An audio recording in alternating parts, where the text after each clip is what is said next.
오늘 여러분과 더불어서 함께 살펴보실 우리 하나님의 말씀의 제목은 이유 있는 창조의 섭리라는 주제를 가지고 우리 하나님 말씀을 통해서 복받는 시간 가져보도록 하겠습니다. 도시에서만 살아서 농촌 생활을 전혀 알지 못하고 살이 어떻게 생겨나는지도 모르는 두 형제가 살고 있었습니다. 그 두 형제는 어느 날 계획하기를 우리는 도시에서 태어나서 도시 생활만 해서 농촌을 잘 모르니까 농촌으로 여행해 보는 것이 어떻겠느냐.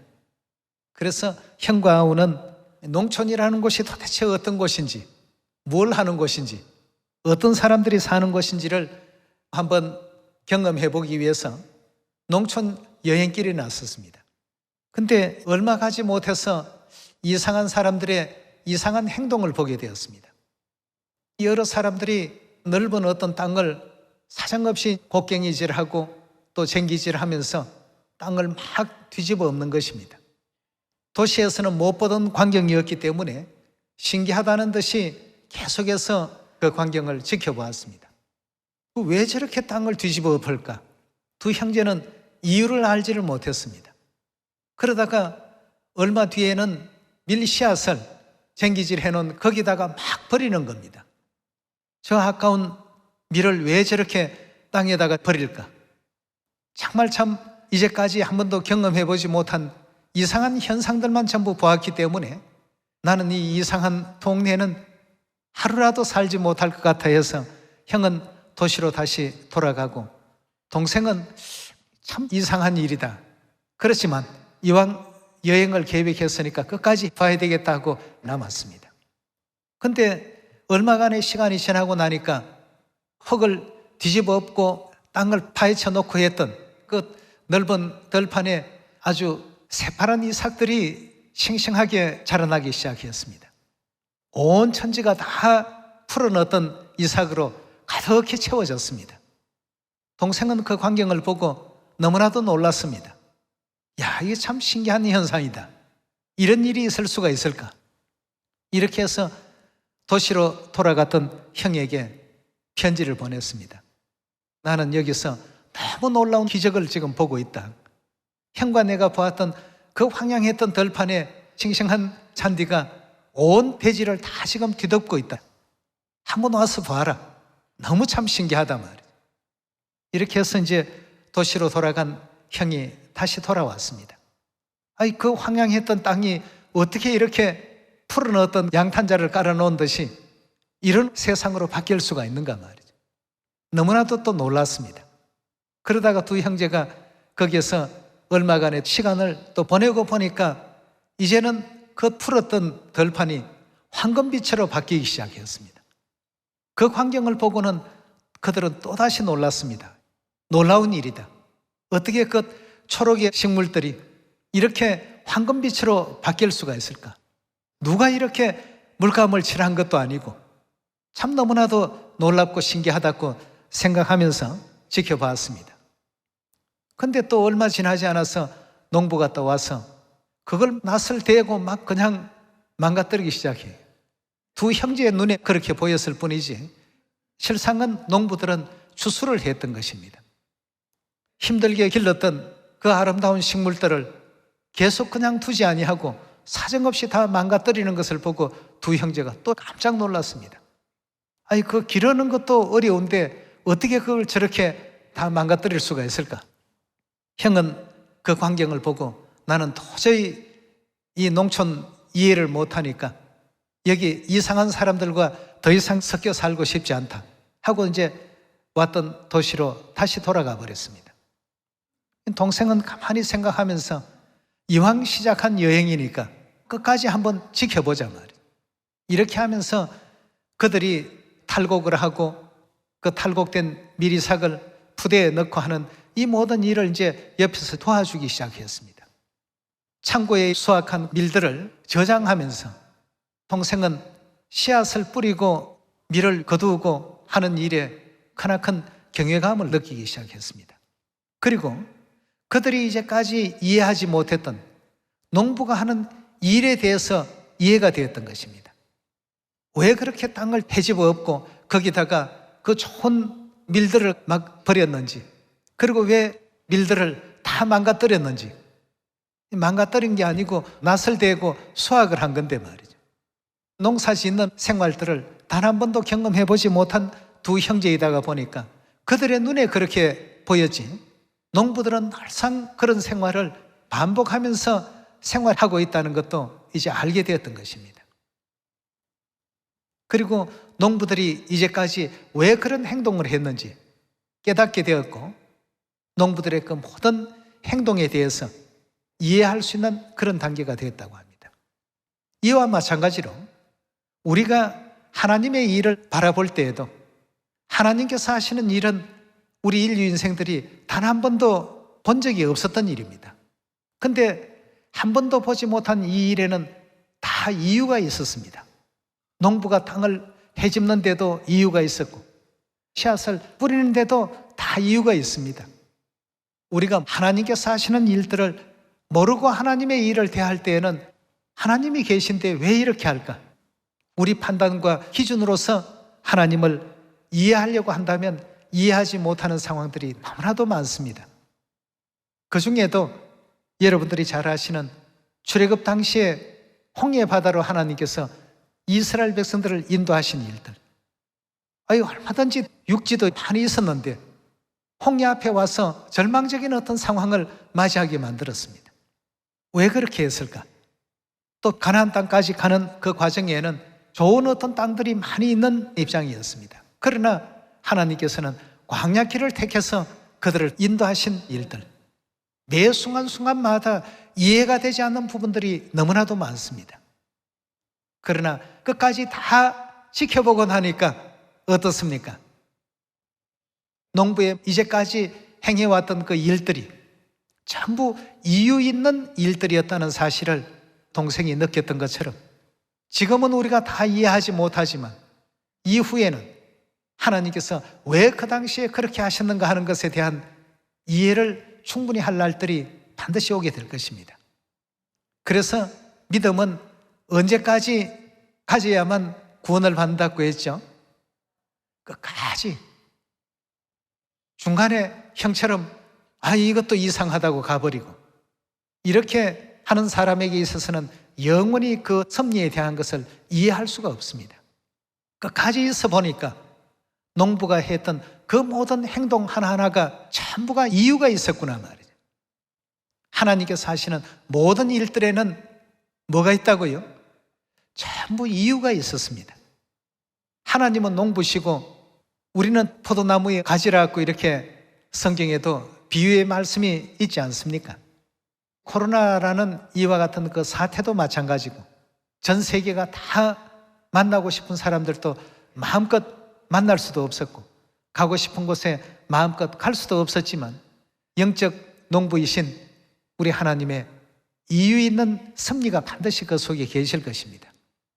그래서 끝까지 따르는 자, 예루살렘에 머물되 끝까지 머무는 자에게는 거룩하다 칭함을 입게 할 것이다 하고 이렇게 말씀 주지 않았습니까?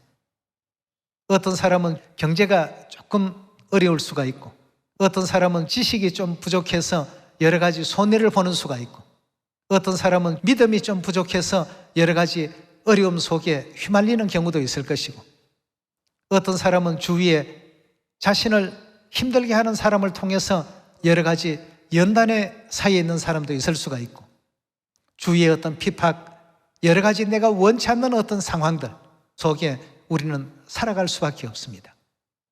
그 안에는 오늘 제목처럼 이유 있는 하나님의 섭리가 있습니다. 이유 없이 이 지구를 경영하시는 하나님이 아니십니다. 절대 잘못되게끔 인도하시는 우리 하나님이 아니시다는 것을 우리 모두가 또 이 시간을 통해서 굳게 믿어야 되겠습니다. 그렇다면 하나님께서는 가라지와 알곡의 비유를 통해서, 가라지는 불사르게 단으로 묶고 알곡은 모아서 어디에 드린다고 했습니까? 내 곳간에, 즉 천국으로 우리를 인도해 가시는 그 과정을 가라지와 알곡 비유 속에서도 그런 말씀을 주셨습니다. 다시 말해서 하나님께서는 우리를 천국으로 인도하기를 원하고 계십니다. 그 모든 과정에는 이해할 수 없는 일들, 내가 원치 않는 일들, 이런 상황들을 만날 때가 참으로 많을 것입니다. 그러나 그 속에는 전부 이유가 있는 섭리가 있습니다. 그걸 꼭 믿으셔야 됩니다. 왜 나만 이렇게 힘들까? 왜 나에게만 이런 어려움이 있을까? 수만 가지 어떤 일들이 있습니다만 꼭 그리 해야 될 이유가 다 있다는 것입니다. 농부가 그 하는 모든 행동 하나하나가 전부 이유가 있었습니다. 가라지와 알곡의 그 비유 속에서도 우리를 천국 곳간에 들이시겠다고 하신 것을 보면 천국으로 인도하기를 원하시는 하나님의 뜻을 그 비유 속에서 살펴볼 수가 있지 않습니까? 그렇다면 천국 가려면 우리가 뭘 가져야 되죠? 계시록 21장 4절의 말씀을 보면 천국에는 죽음을 가지고는 갈 수가 없습니다.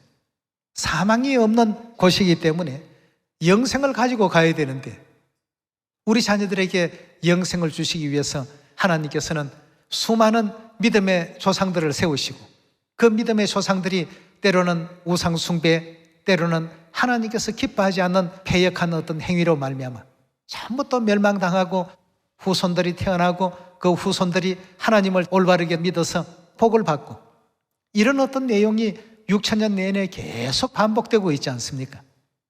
이렇게 하다가 오늘날 여러분과 제가 살고 있는 이 마지막 성령시대 우리 자녀들에게 영생의 길로 인도하실 하늘 어머니를 허락지 아니하셨습니까? 어머니로 말미암지 아니하고는 영생을 얻을 수 없다라는 이 귀한 교훈의 가르침도 아브라함 때 나올 수도 있었고 모세 때 나올 수도 있었고 초림 때 그 모든 내용들을 공개적으로 쉽게 이렇게 밝힐 수도 있었겠지만 성경에 6,000년 예언사를 바라보게 되면 언제 등장이 되어야 됩니까? 6,000년 끝자락에 등장하셔야 되기 때문에 여러분들과 제가 있는 이 시대에 오시게 된 것 아니겠습니까? 전부 이유가 다 있었습니다. 그래서 시온에 남아있는 자, 예루살렘에 끝까지 머물러 있는 자들은 거룩하다 칭함을 받게 될 것이다. 있어 보니까 하나님께서 왜 그때 그렇게 하셨는지 전부 이제 이해가 되니까 말이죠. 2000년 전 예수님께서 발을 씻겨주려고 할 때 베드로가 거절했다가 나중에 이제 머리부터 발까지 다 씻어주십시오라고 이렇게 얘기했던 그 장면 속에서 예수님 말씀이 네가 이제는 알지 못하지만 이후에는 알게 될 것이다 말이죠.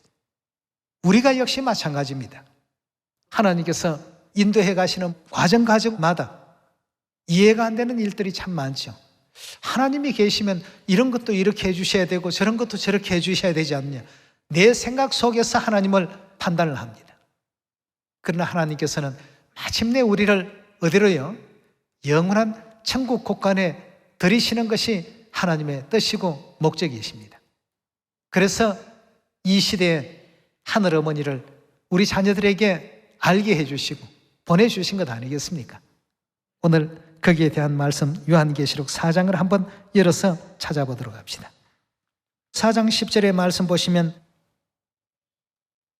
24장로들이 보좌에 앉으신 이 앞에 엎드려 세세토록 사시는 이에게 경배하고 자기의 면류관을 보좌 앞에 던지며 가로되 우리 주 하나님이여 영광과 존귀와 능력을 받으시는 것이 합당하오니 주께서 만물을 지으신지라 만물이 주의 뜻대로 있었고 또 지으심을 받았나이다 하더라 하였습니다.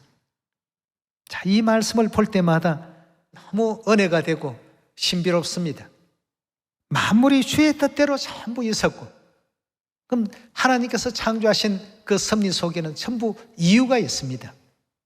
이유가 있는 어떤 활동을 하시고 이유가 있는 어떤 상황이 우리 주위에 펼쳐지게 되고 우리가 천국 가기에 가장 적합하게 조성을 시켜놓습니다. 언젠가 한번 말씀을 드리긴 했습니다만 북해에서 주로 청어를 많이 잡아서 육지로 이렇게 운반해 오는데요. 시간이 좀 많이 걸리는 모양입니다. 그냥 청어들끼리만 잡아오게 된다면 그 집안 다 죽게 된답니다. 물고기를 업한장에 이렇게 판매를 하게 될 때 살려서 가져오는 것보다 몇 배나 이 죽은 것은 가치가 떨어지는 모양입니다. 그래서 그 어부들이 이제 곰곰이 생각하다가 거기에 청어의 천적을 집어넣었습니다. 물메기도 천적이 될 수 있고 때로는 숭어가 이제 또 천적이 되기도 한다네요.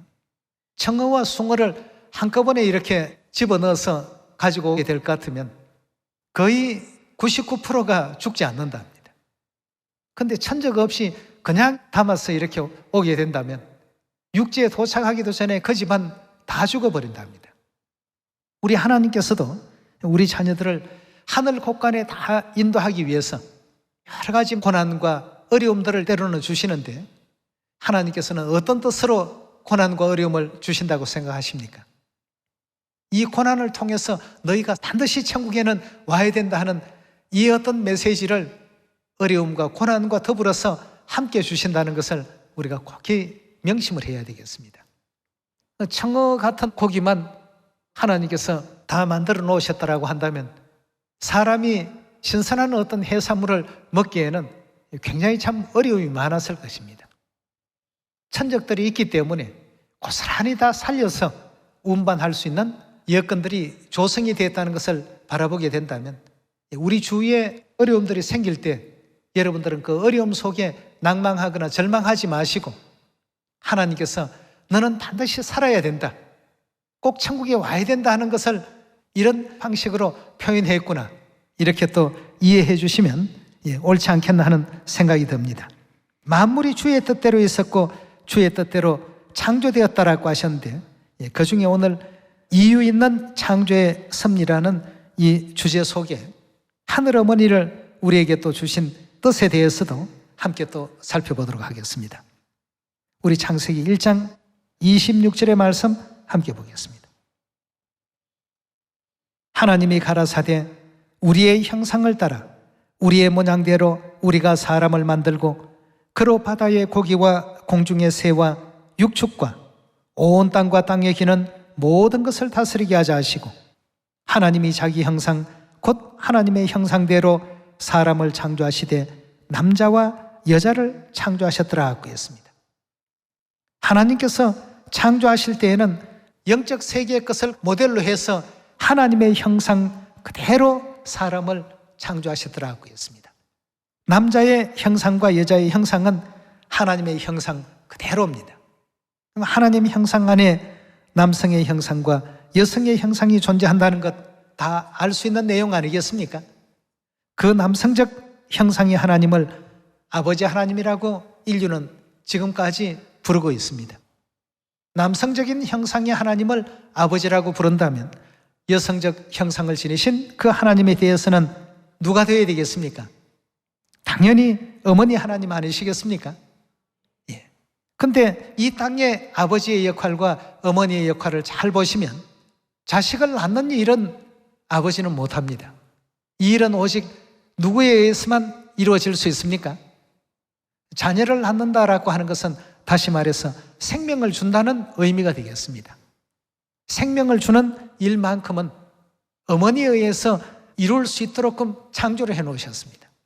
그리고 하늘의 그 모든 이치를 조금이라도 이해할 수 있도록 이 땅에 육의 아버지의 존재, 또 육의 어머니의 존재, 육의 자녀들의 존재를 전부 탄생시켜서 예수님께서 이 땅에 오셔서 하나님이 우리 아버지이심을 알려주시고 우리가 아버지 어머니의 아들들이요 딸들이라는 사실을 우리에게 밝혀놓으시고 올리우셨습니다. 오늘날 이 시대에 아무리 믿음이 좋은 사람도, 아무리 사랑이 많은 사람도, 아무리 하나님의 율례와 규례와 법도를 잘 지켰다 하더라도 영생의 어떤 약속을 받을 수 있는 어머니의 존재가 아니 계신다라고 한다면 우리가 아무것도 아니다는 사실을 다시 한번 확인할 수가 있겠습니다. 여러분, 소설책을 보더라도 중요한 내용은 어디에 드러납니까? 맨 끝에 다 드러납니다. 가장 중요한 그 핵심 결론은 언제나 보면 끝에 다 있습니다. 그래서 우리 믿음도 끝까지 가볼 때에 하나님께서 왜 그런 일들을 펼치셨을까? 왜 그때 그런 일들이 발생이 되었을까? 전부 이유가 있는 어떤 행동을 하셨구나 하는 사실을 확인할 수가 있습니다. 요한계시록 우리 21장의 말씀 보도록 합시다. 21장 9절의 말씀 함께 보겠습니다.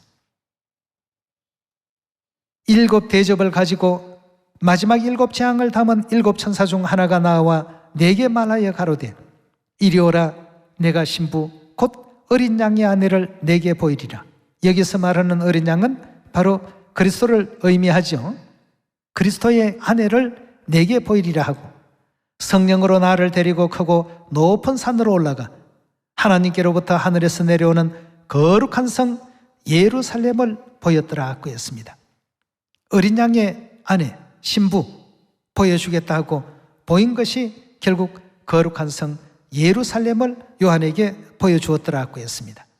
그럼 요한이 보았던 그 예루살렘은 성경에서 무엇을 나타낸 말씀인지 갈라디아 우리 4장 열어보도록 합시다. 26절입니다. 오직 위에 있는 예루살렘은 자유자니 누구시라고요? 곧 우리 어머니라. 아멘입니다. 위에 있는 하늘에 있는 예루살렘은 자유자니 우리 어머니라 하고 했습니다. 하나님께서 어린 양의 아내 신부를 보여주셨는데 보여주신 어린 양의 신부는 예루살렘이었습니다.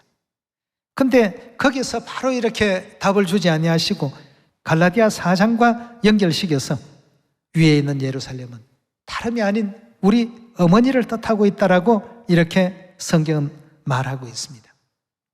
다시 말해서 육의 어머니를 통해서 육적 생명이 주어지게 되는 것처럼 영의 영원한 생명은 영의 어머니가 존재하지 아니하고는 결단코 주어질 수 없다는 사실을 우리 모든 시온의 자녀들은 반드시 알아야 되겠습니다. 영생이 우리에게 주어지지 않는다라고 한다면 여러분도 저도 천국 갈 수 있습니까? 왜 못 가느냐 하면 하늘나라는 사망이 없는 세계입니다.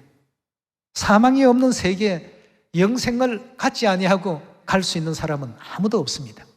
우리는 왜 어머니 하나님이 이 마지막 시대에 등장하시고 시온에 오시고 시온에서 아버지와 더불어서 우리 자녀들을 지금 불러주고 계시는지, 이 시대에 아버지 하나님뿐만 아니라 어머니 하나님도 믿는 교회는 전 세계 어디에도 없습니다.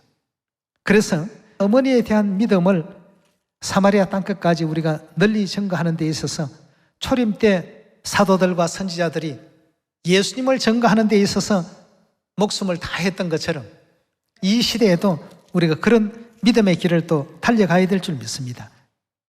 히브리서 우리 11장 32절의 말씀 보겠습니다.